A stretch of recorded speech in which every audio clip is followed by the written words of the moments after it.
hope you can hear me loud and clear as we test run this thing. If you can hear me loud and clear, please make sure you let us know if you can hear me loud and clear. Welcome this beautiful day. We're thanking God for His goodness. We are praising God for His goodness. We are praising God for His goodness. And let us know which city you are joining in from also. We're ready to ride on. Wherever you are, getting on time. Dr. Sam is already available. So we're going to just kick off right away. Hallelujah. Please let us know which city you are joining in from. Mighty God nation.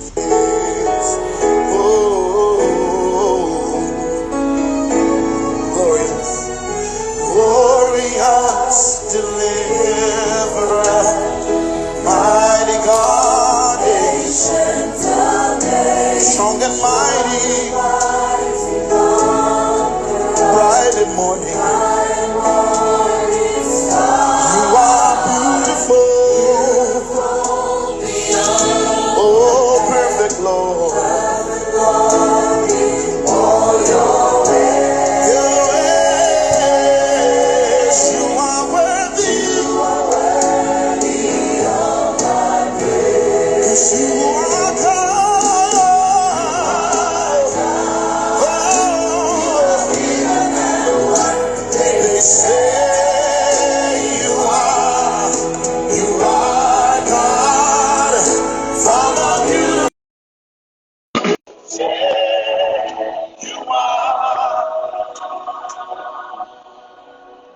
Strong tower, comforter, constable, and wow, good evening, sir.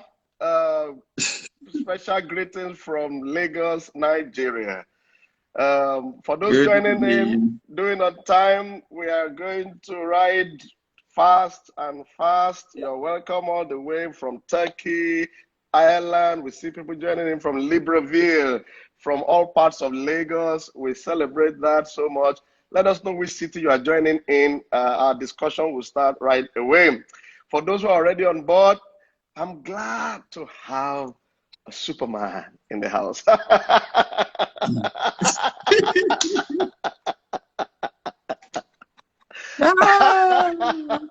Oh, I want to thank God. Want to thank God for coronavirus. I don't know if for coronavirus. I'm not sure this one will be happening now. So we have to just be grateful for coronavirus. So Dr. Sam Adeyemi is in the house as a leadership consultant, leadership expert, pastor of pastors. Okay, I'm privileged to be a pastor, and he's a pastor to me. So we have so many things to say. He's a model to us. We've learned so much, and we're learning so much. We still learned some big things yesterday at the webinar. Thank you so much, sir, for always blessing us. We are grateful that the body of Christ has been gifted this special gift. Today, we hope by 6 o'clock we'll be able to go. If not, we'll see how it goes. Maybe by 12 midnight, we'll conclude everything. That's 12 midnight Nigerian time. For those joining in, whether it's morning at your place or afternoon or evening, you are welcome. It's a global audience. And we're going to go right away. Reverend Dr. Sam, can you please greet the people? They're happy to see you, sir. Well, first of all, good evening, Pastor Yemi. Good evening, sir. And thank you for having me on this chat. Wow. And good evening, everybody all over the world. Thank you for joining us. We're grateful for the gift of another day on this planet. And we thank God that though the future seems uncertain now to us, it's very clear to God. And so He's going to guide us as we go along. And there's going to be life after COVID-19. Oh, yes. Oh, yes. Okay. Wow. Thank you, sir. Well, sir, one of the things that we feel we need to establish on time is proper interpretation of the season.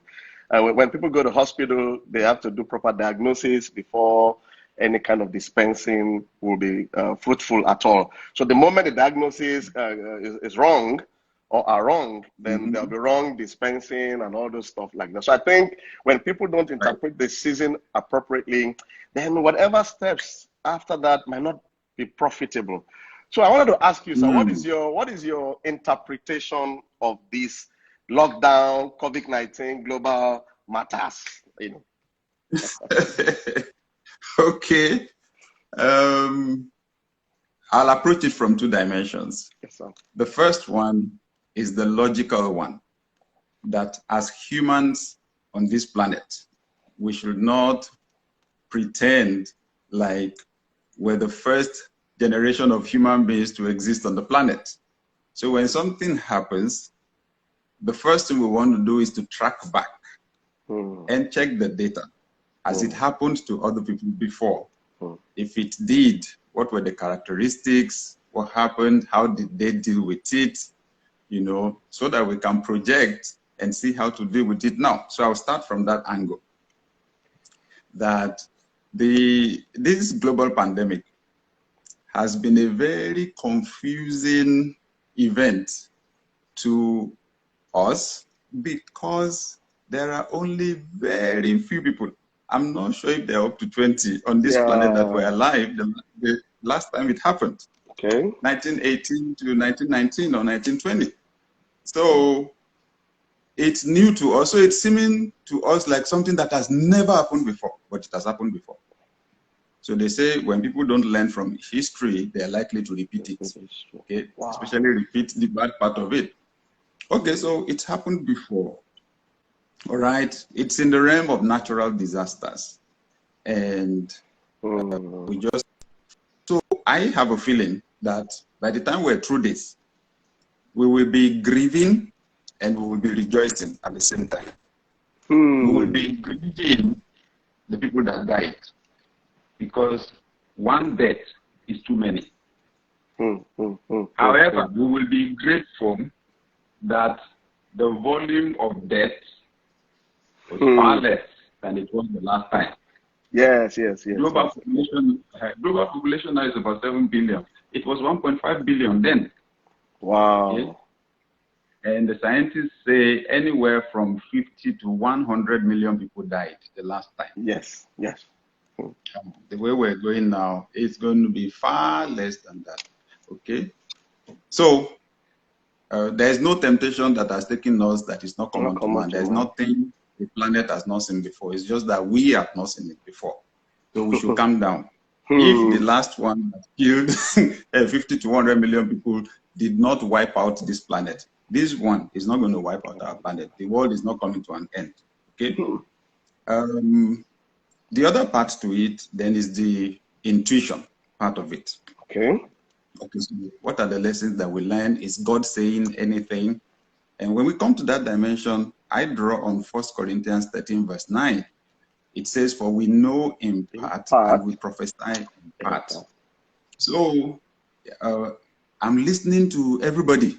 Let each person describe how they're interpreting it from their own perspective. Okay.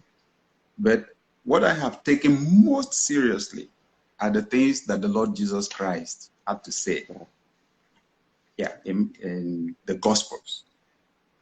Everybody else is helping Jesus to do his work. Okay? Yes.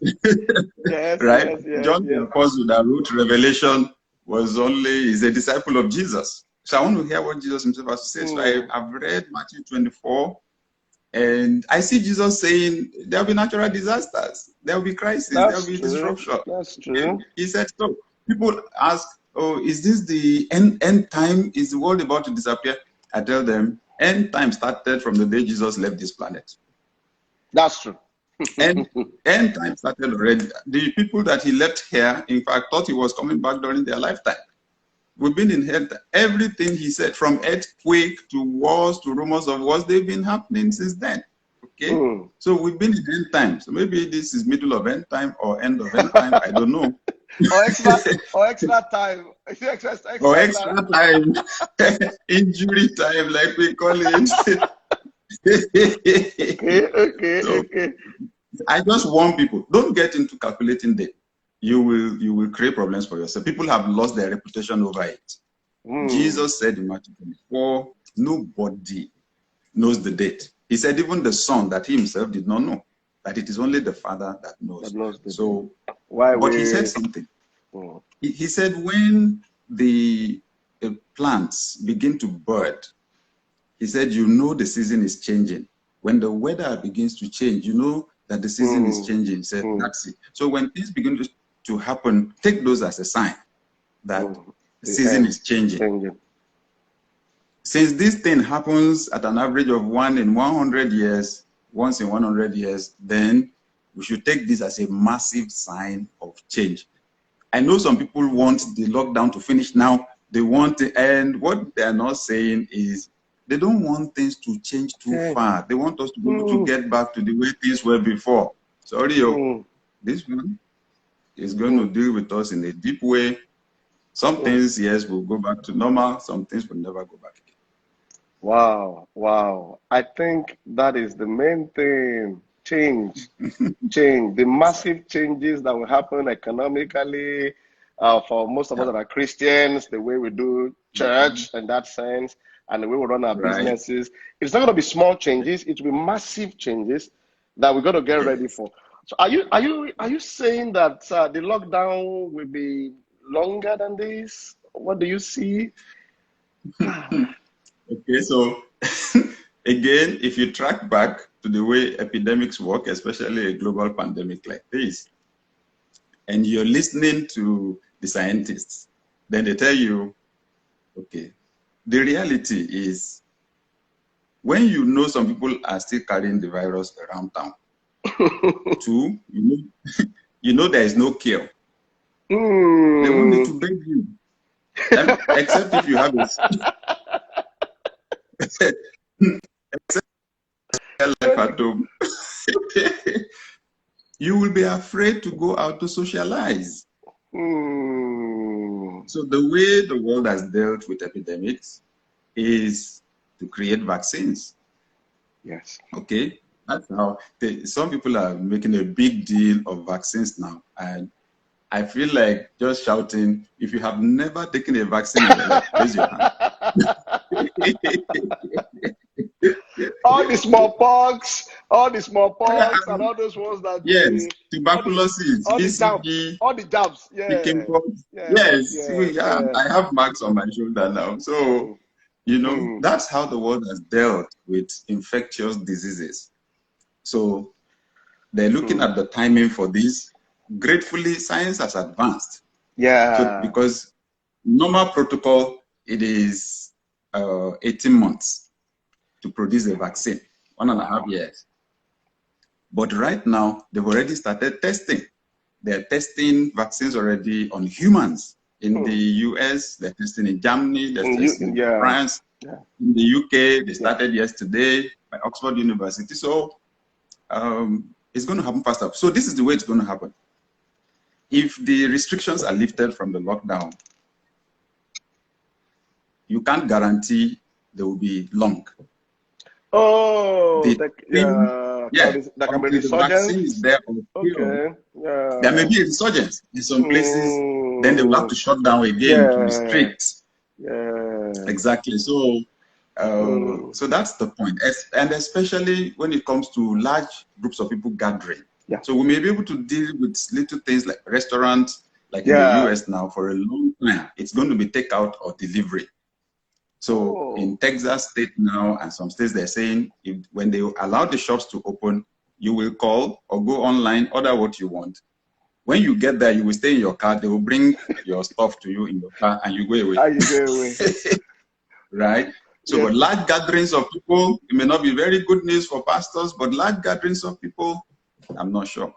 Wow. Thank you so much. Well, I hope we're all hearing. I love the perspective. It's balanced and it helps us to prepare better for the new season. So, a lot of people that died because of COVID-19 had underlying health issues like diabetes, respiratory problems. So, looking at developing nations, we already have underlying economic problems. before COVID-19 came. So, right. so the fear is, how do we handle that? So I want to, before we get into topic of values and things like that, what can you say to developing nations in terms of a proper interpretation and response, so that while some people were able to survive in spite of the underlying issues, some people still survived the COVID-19 that had issues, that we can also still survive it. Let's speak to Africa, especially, and developing nations. Right. Okay, so first, let's look at the positive side of this thing. Okay. The figures are low or lower in Africa, for example, for various reasons. Some people are happy.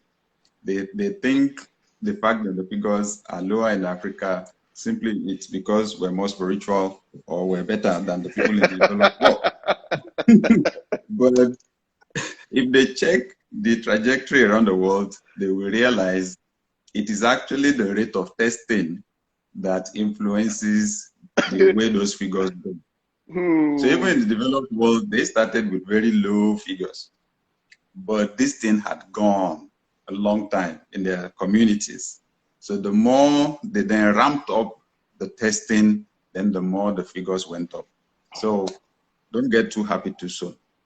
But I would say also from a rational standpoint that the thing that has moved the virus around the world is air travel. Period. Air travel. Yes.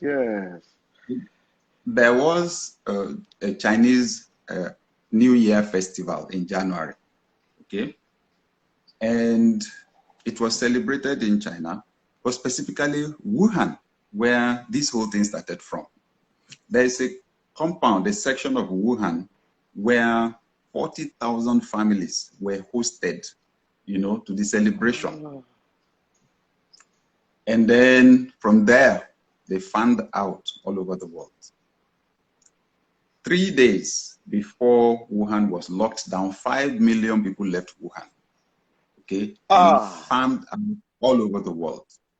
In the US, the two places where the thing first exploded, New York and San Francisco, those are the two places from which you have direct flight from Wuhan to the US. Yes. Wow. So it's not a mysterious thing. It's not a mysterious thing. We just don't have a culture of dealing with data. That's it. So I went online. I actually checked for flights from Wuhan to the rest of the world. And saw the trajectory there. China has a close link with Italy. China has a very close link with Iran. Yes. And then its neighboring countries like South Korea and so on. So how many direct flights do you have from Wuhan to any city in Africa? That's part of what has saved us in this instance.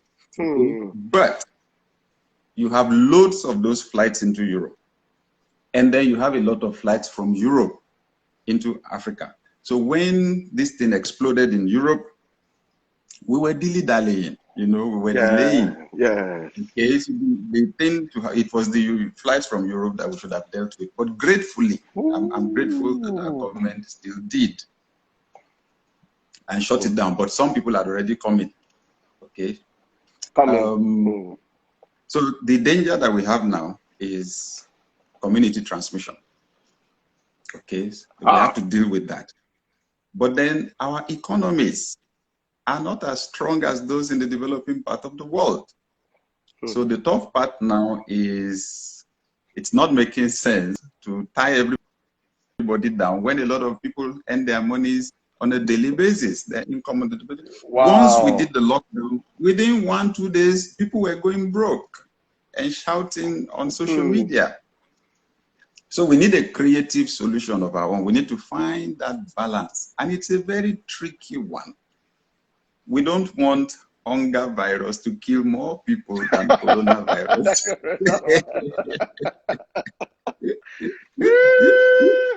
Oh, God. All right. Wow.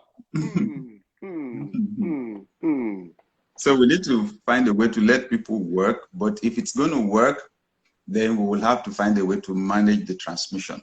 First, in my opinion, we have to get everybody to put on the mask, because and it has to be homemade, because I'm not even sure if we can afford to buy for everybody, like for government to give everybody. So people can have it homemade.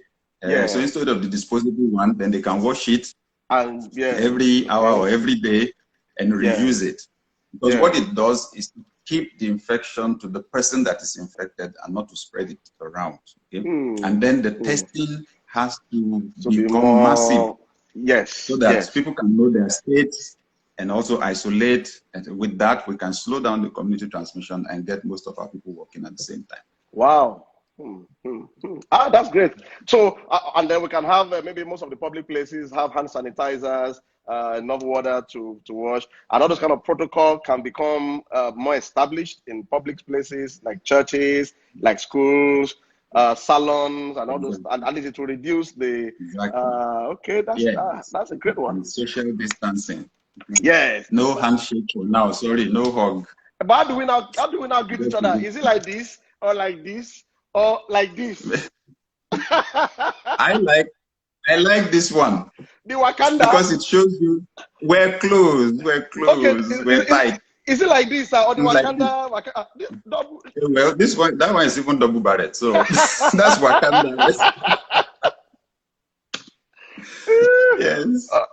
Okay, so well, sometimes when things happen to us, and especially in a developing country like Nigeria, it looks like a one-off. But when I look at it, it's not a one-off. We've had issues, different things, different dimensions. So the real problem is beyond coronavirus. Right. And I noticed working with you for almost more than 20 years, gratefully. You've become a model to us, my family, church, and we realized that there are certain values you live by. Because it is our thinking pattern, our priorities that determines our actionable things, the things we put steps to, and the things we now do are the things that affect our outcomes. So it can be traceable back to our thinking, our values. We wanted to take some time to talk about values, generally, just for a few minutes, and then the top 3-4 values that have helped you shape destiny. Thank you, sir. Thank you.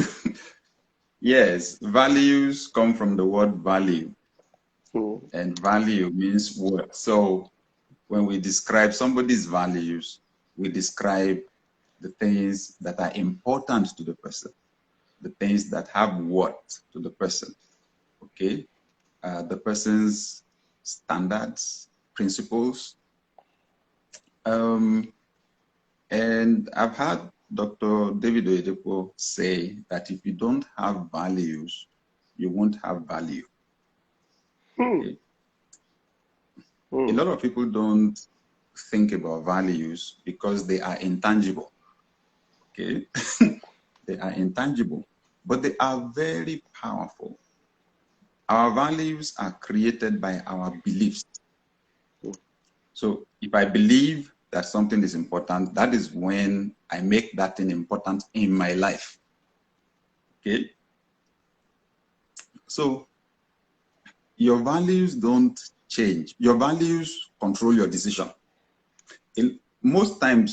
Sometimes you will have to choose between something that is good and something that is bad.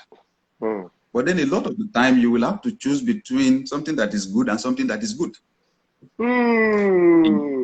In fact, sometimes you will have to choose between something that is very good and another thing that is very good. Hey. Yeah. So at the end of the day, whether you are conscious of it or not, it is how you rank things that will determine what you will decide. And what you decide will control your behavior. Wow. So a lot of the time, we want to change somebody's behavior without changing the person's value system. Wow. You can't on a sustainable basis. You have to understand where somebody is coming from. Understand what is very important to them, and then shift that. help them to realize what is more important.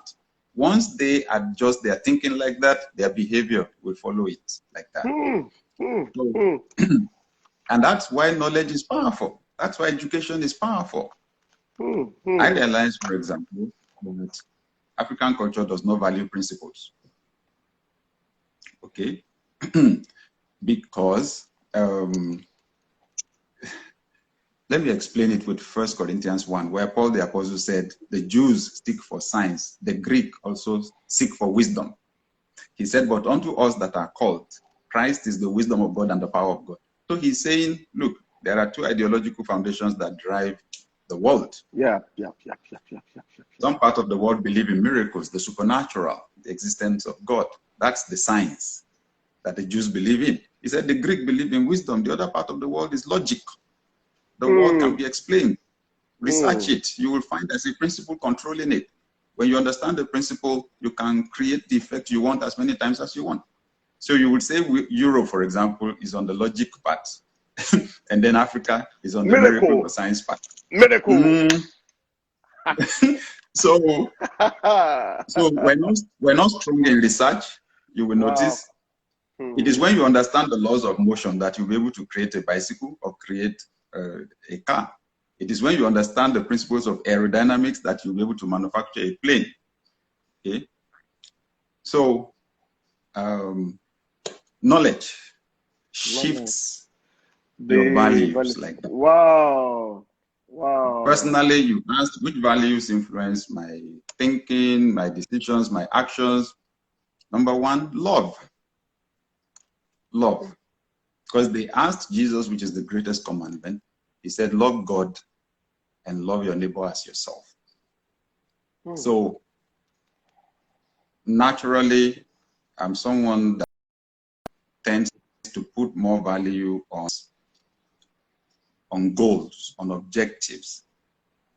But then when I see what my Lord and Master says, I realize I can't be smarter than him.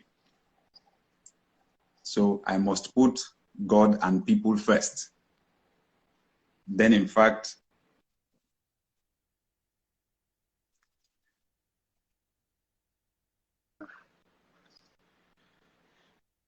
It is breaking a bit.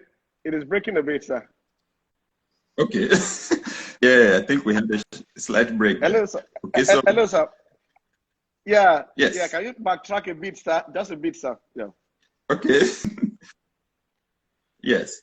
So, my Lord and Master, I know it's freezing a little bit, right?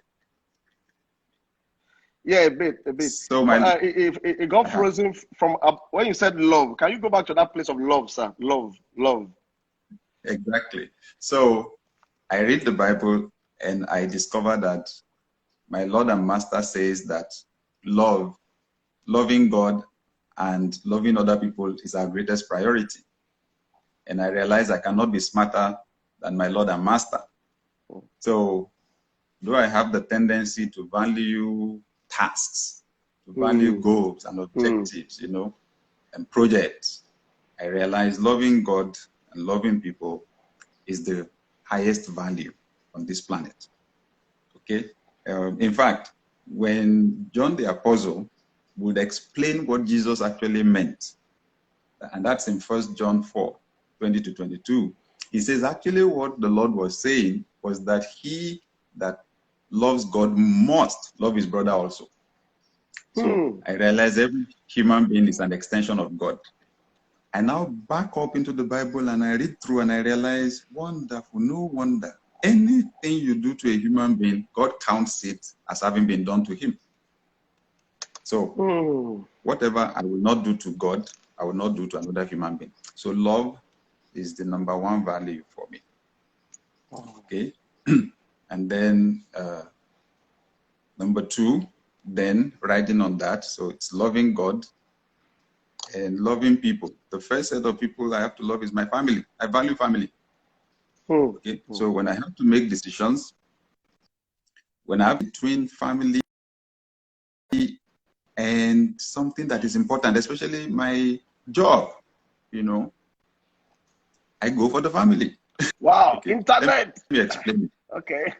Okay. Let me explain to Yes, somebody. Sir.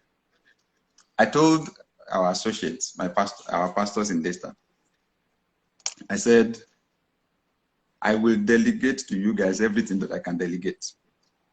Okay? I will delegate, and I said, there's almost nothing I do in this church that I cannot delegate. I said, but I cannot delegate for you to be husband to my wife or to be father to my children. So if I'm supposed to preach in the service and then there's a conflict, maybe I need to attend to my wife or attend to the children. I said, I will go and take care of my wife. I said, because I cannot delegate for you to be husband to my wife, but I can delegate for you to do the preaching. Okay. Then in 1 Timothy 3, Paul the Apostle is stating the qualifications for a bishop. And he says he needs to lead his house well. If he cannot lead his house well, how will he lead in the church of God? So I realize the family prepares one for every other relationship. Woo. Every other one. Sir, sorry, sir. Can you repeat that again? Please, sir. Yes. The family prepares one for every, oh, glory to God. Every other relationship. Wow. In the family, okay, for example, so differences. So I'm a man. I'm married to a woman. So I go out into the community, whether at work or anywhere.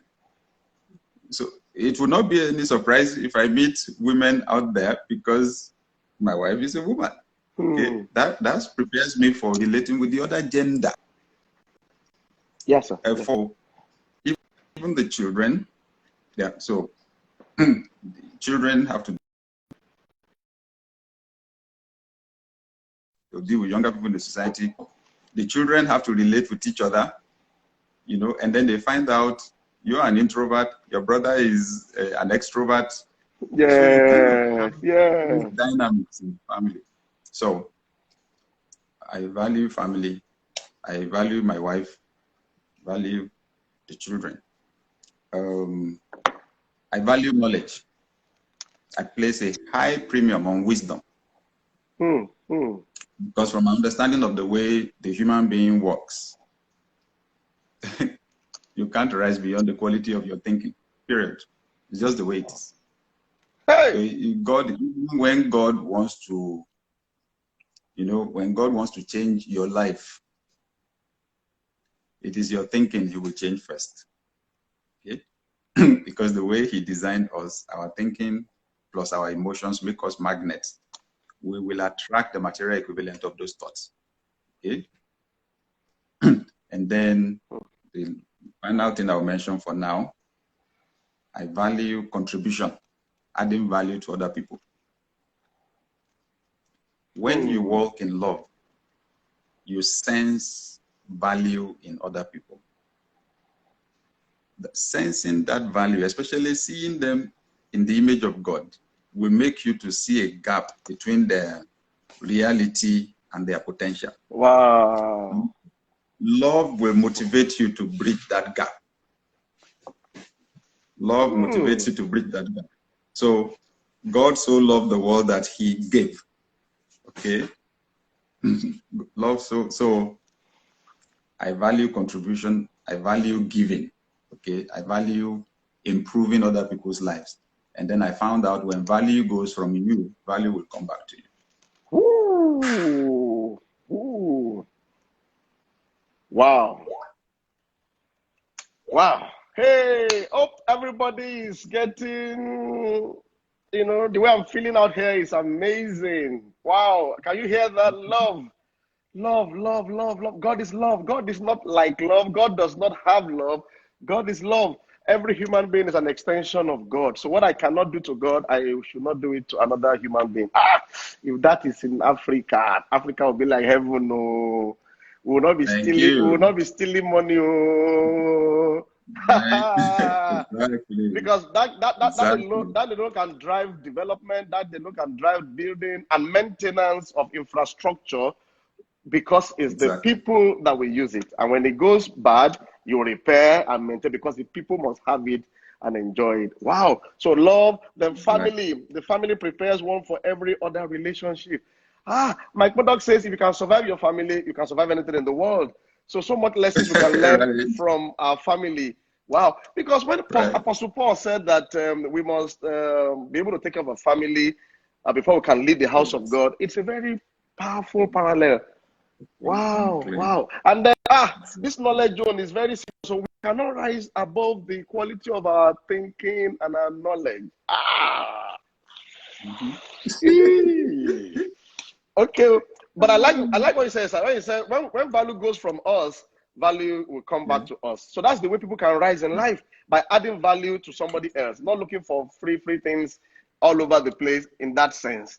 When value goes out, it comes, God will organize how to come back to you somehow. Okay, that means you would have observed certain values that we have in Africa, or Nigeria precisely, that must have been weakened or hampered our progress. And if you don't change, nothing will truly change on the long run. So can you open your heart to us on some things you've noticed as a value system that is not helping the matter at all, so that whether there is COVID or no COVID, if these things are still there, we still have problems? Yes, sir. Thank you. That's a big question there. So values control our behavior, and then a behavior practiced consistently over time becomes your habit and becomes your character. Okay? When you put people together, their collective behavior is described as their culture.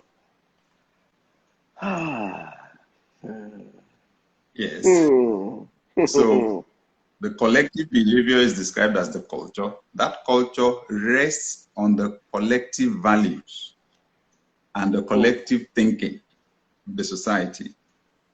So the simple question we should ask is, how much love is driving our behavior, our culture in Africa?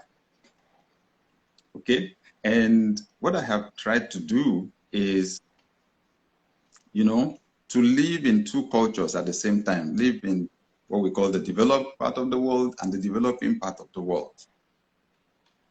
I'm telling you, I'm a bit puzzled, because when you become a Christian, for example, I know all of us are not Christians, and people participating in this, some belong to other religions.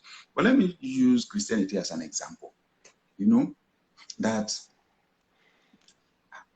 being close to God or being godly at least should influence one to walk in love better. But I see the love for the most part in our words, in our songs, but not in the behavior, not in the way we treat one another. When you love people, you value their lives. So there's value for human life. Sincerely speaking, treating people with excellence naturally follows. I said, whatever God does not deserve, human beings don't deserve it. Jesus said in Matthew 25, the basis of the judgment on the last day will be love. I was hungry, you fed me. That's what he will be discussing. To other people, I was hungry, you did not feed me. And Jesus said there will be arguments on that day. Because some people would say, you, God, me, never. How could I have seen you hungry and I did not give you food? And he would say, as long as you did not do it to any of the list of these people, you did not do it to me. My interpretation of that, you saw me, but you did not recognize me. I was the one sitting next to you in church. I was the one sitting next to you in the bus. Yeah, I was the guy you passed by on the road. I was the one you were supposed to approve a contract for. See that? So I've been looking at this pandemic and the way different countries have been responding. Right now, in the United States, except if your income is over $100,000 per year, or let's say $75,000 per annum, right now in the US, you have received $1,200 from the government. Check, cash. Yes, from the government. If you are below 16, you got $500. Sorry, sir. That is like almost 650,000 in Nigerian naira. Just to help you see, like because naira is because $1,000 about 410,000. 200 if you had it. Yes. From the government to everyone, every adult that pays taxes, you know, or that is on the government system. And for some people, it was credited straight into their account. Okay. So if that is not love, I don't know what else it is. Okay. And then you have some other parts of the world where nothing or very little being given out to people. So we need to review our values in Africa. When you read that somebody killed another human being in order to take their body parts to make a charm that will give them money, that tells you that the person's, I'm sorry to put it this way, the person's brain is turned upside down. Or there's no brain. Or there's no brain. Maybe there's even nothing there because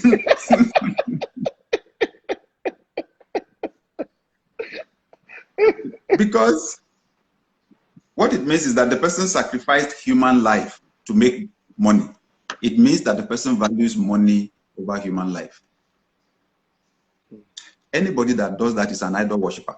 Money is the person's God. Now, that is extreme. Yeah. But the person that is meant to construct a road or that gave the approval or that is supposed to supervise it, the money was released. Road was not constructed or it was done in a substandard way. So somebody has an accident there, they're dying. The person is a money worshiper. The and is a witch or is a wizard. It's worse than the witches and the wizards in the village. Because it's killing people. It's killing people. That person is killing people. Thank you. Africa's witches and wizards are in human flesh. They're not, they don't fly in the night. They're in human flesh. I'm serious. They fly to Switzerland. These witches, they fly to Switzerland banks. So here, so in the US, I see emergency services, for example. Emergency service. So somebody is sick somewhere, takes the phone, dials 911. The whole system is structured to make that the priority. Saving the person's life becomes priority. First, you have those equipment that you call ambulances. They are powerfully equipped and there are people trained. There are doctors that go with them just to save somebody's life. Those first few minutes are critical. So you have the ones that are vehicles that go on the road. You have air ambulances, you know. So if a car cannot get there, they will go there with helicopter, pick the person and take the person to the hospital. Hospital has helipad where the helicopter can land. So in Nigeria, I'm driving on the road sometime. I see an ambulance, I see the ambulance blaring and people don't move out of the way. No value for human life. That's where to start from. That's the root of development. So for me, I would say, let me add this finally. It's a long topic. I could talk about it till tomorrow. Yes, sir. But you see, so the big point here is when you begin to adopt those values driven by love, driven by value for human lives, our people tend to think that it means you are becoming a white man in your behavior. The white man or anybody of another race does not own any principle on this planet. It is just discovery and adoption. Yeah. It is just discovery and adoption. Showing courtesy, for example. Saying thank you, for example, treating people with good quality, giving people good quality products and services. That does not belong to any race. That belongs to God. Any God-fearing person should have those things. So we need to value order. We need to value order. We need to value order. You have a road junction in the US, okay? On each side, you see the sign stop. It's like magic to the African that comes here. That junction will not be locked down, even though there's no traffic light. The traffic law is you get there, you must stop because there's a stop sign. And then the vehicles move in the order in which the first one arrived there. Our own side, we will lock it down. Why? Because somebody thinks they're in a hurry. And then at the end of the day, all of us will waste 2 hours or 3 hours before. You cannot be a godly person and not value order or cleanliness or excellence. So my suggestion is this. If you're a godly person, religion has the power to shape culture, to shift a person's thinking and behavior. But when you're not careful, culture also is so powerful, it can shape religion. Wow. Yeah, so we need to re-examine the way we worship God. We need to re-examine the way we worship God. I think something is missing because some of the things we value are very far from God's values. Should I mention one? The way we practice leadership. Yes, go ahead. Jesus described, okay? So Jesus described the way it was. Jesus described the prevailing leadership structure in his own day in Mark chapter 10 because his disciples were quarreling among themselves. They wanted to know who will be ahead of who. So Mark 10:42, he says, you know that among the Gentiles, their rulers lord it over them. He said, but among you, it shall not be so. Any one of you that wants to be the ruler, wants to be the leader, he said, he must become the servant. Anyone that wants to be first must be the slave. He said, for even the Son of Man did not come to be served, but to serve and to give his life as a sacrifice for other people. In the prevailing leadership culture in Africa, the structure is monarchical. The king owns practically everything. So in the Yoruba culture that we come from, almost everything is owned by the king. The market is Ojaoba. It is the king's market. The farms, Okuoba, it is the king's farm. Even the government is Ijoba, the king's assembly. Okay? So that's why the governor owns all the money. Okay? So, and we're trying to build democracy on that foundation. It cannot work. The country where democracy has worked the most, the US, they buried it in their... Okay, it's breaking a bit. Yes. It broke a bit. Okay, let me back up a bit. Hello, sir. Wow, this thing is breaking. I buy this. I buy the devil. Oh. The devil is a liar. And I can hear you. I can see you and hear you. Pastor Yemi, can you hear me? Hello, sir. There was a bit of breaking transmission. Is that Ijoba area? I like that. Yes. Sir, can you start from that Ijoba area? Ijoba. Okay. So the king owns everything. That leadership structure is what all of us have, consciously or unconsciously. Our families are structured like that. Our businesses are structured like that.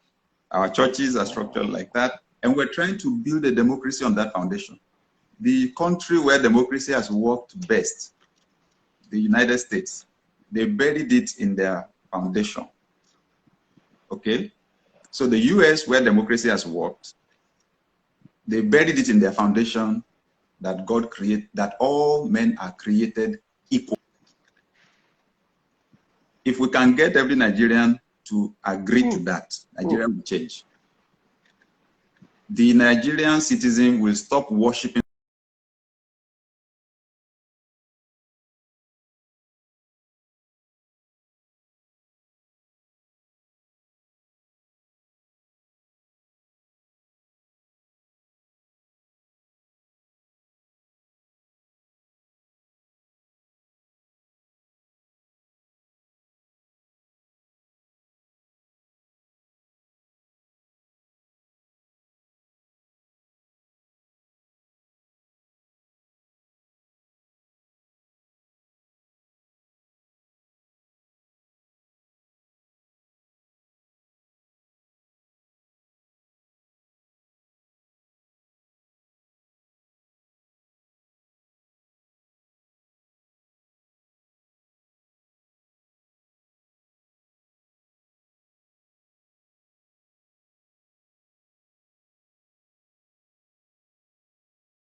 Master Yemi.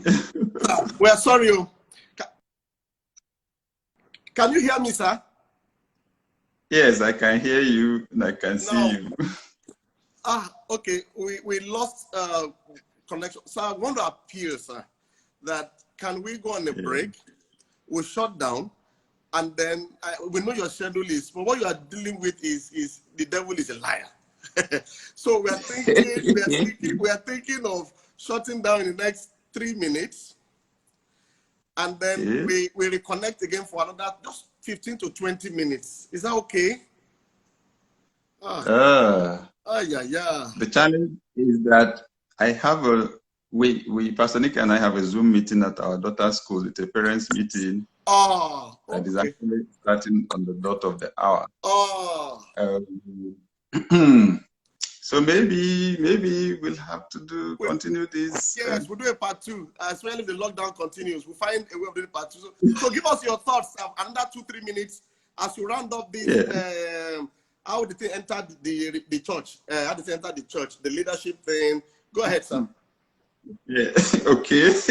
So, sincerely speaking, I don't blame the average African. It's an unconscious thing. Culture is not something they sit down to teach you in the class. Culture, you absorb it from day one. As a child, even when you cannot talk, you pick the cues, you pick it from the emotions expressed by your parents and so on gradually. Then you begin to hear what they say, you hear the stories, the legends, then you begin to hear the proverbs. Proverbs that sound very deep to you. Sincerely, some of those proverbs are destructive. So, the leadership structure that we practice unconsciously is the monarchical structure. The people at the top own almost everything. The people at the bottom, they share very little. Unfortunately, the average Nigerian doesn't even realize that that is how we're programmed. So we worship people. Once somebody occupies a leadership position, we surrender responsibility, surrender our thinking, and we worship them. And that's why it's so easy for us to be deceived. And that's why we cannot even speak up. Even when we know somebody is lying, somebody is not saying the truth, we can't correct them because you don't say that an elder lied. That was what I had when I was a child. If Africa is going to change, we have to change our thinking, change what we believe. That's why the educational system is so critical. There is no country that wants to succeed that does not build a good educational system. So the average, how do we get the average Nigerian to realize we're all equal before God? Anytime I say that to a gathering of Nigerians, like I say it in our church, you can see people's eyes grow. Are you sure? Are you sure, sir?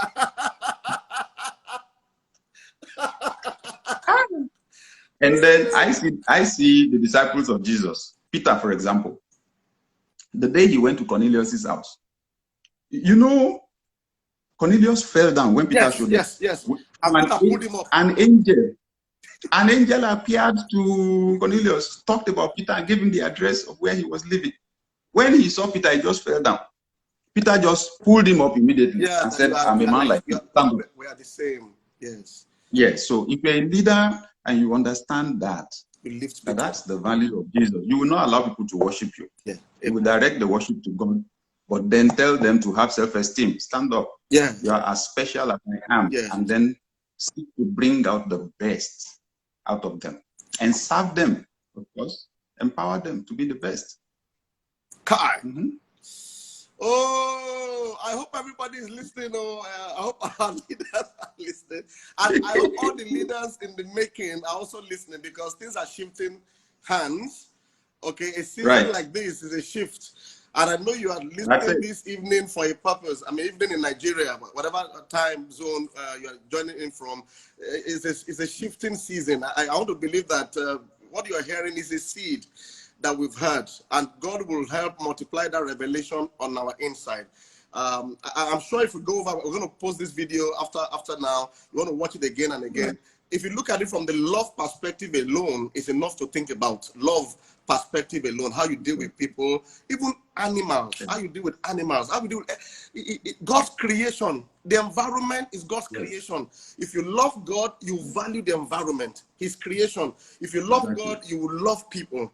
So I think we have enough food for thought. Reverend sir, before you leave, one of the best prayers you've always prayed for me is a prayer of insight. Okay, that's the best prayer. So that when people read books, for those who are Christians, you are studying the Bible, or you are attending any classes, you are doing your master's degree or any course, so you can see. Because when we see differently, we will think differently. When we think differently, we'll behave differently. When we behave differently, our world will be a better place. So, sir, we are going to have a part 2, sir. We'll find a time in the next couple of weeks. We'll communicate the time. But please pray with us for insight, for understanding. Amen. Amen. Lord, thank you because you promised us already. You said, call unto me and I will answer you, and I will show you great and mighty things that you don't know. Heavenly Father, I ask that you make today that day. Amen. In the life of every single person that is a part of this broadcast. May, Lord, give each one the miracle of open eyes. The miracle of seeing things the way you do. Because you said your ways are not our ways, your thoughts are not like our own. As the heavens are high above the earth, so are your ways and thoughts above our own. So Heavenly Father, those higher thoughts, those higher ways, I ask in Jesus' name that you give each one. So we begin to see ourselves, see our world, see other people in a new way. We receive that with thanksgiving in Jesus' name. Amen. Amen. Amen. We love you, sir. Special greetings to Pastor Nick, Adeyemi, and the children. Thank you, sir. We love you. Somebody said that love you too. Dr. Adeyemi for president. We love you to consider that, and you let us know when we have a part 2. Love you, Pastor Yemi. Love Pastor Bimbo and all the children. Thank you so love much. Everybody. Thank you so much. Bye, sir. So go have a great meeting. Family first. Thank you, sir. Right. Thank you. Thank you, everyone that's joined us. Pastor Godman, I can see you out there. Thanks for being a part of this broadcast. I see many other leaders in the body, many other people. Thank you for joining from all over the world. We appreciate you for joining. Tomorrow, Pastor Bimbo Davids will be joining Jumo Cardino on a very special time by 5 p.m. at Bimbola David. So that's our handle. All the ladies in the house especially want to be a part of that. On Sunday evening, I'll be joining Timi Dakolo on a very good time of just rubbing minds together. We trust that that would also be a blessing to us. Have a super lockdown season.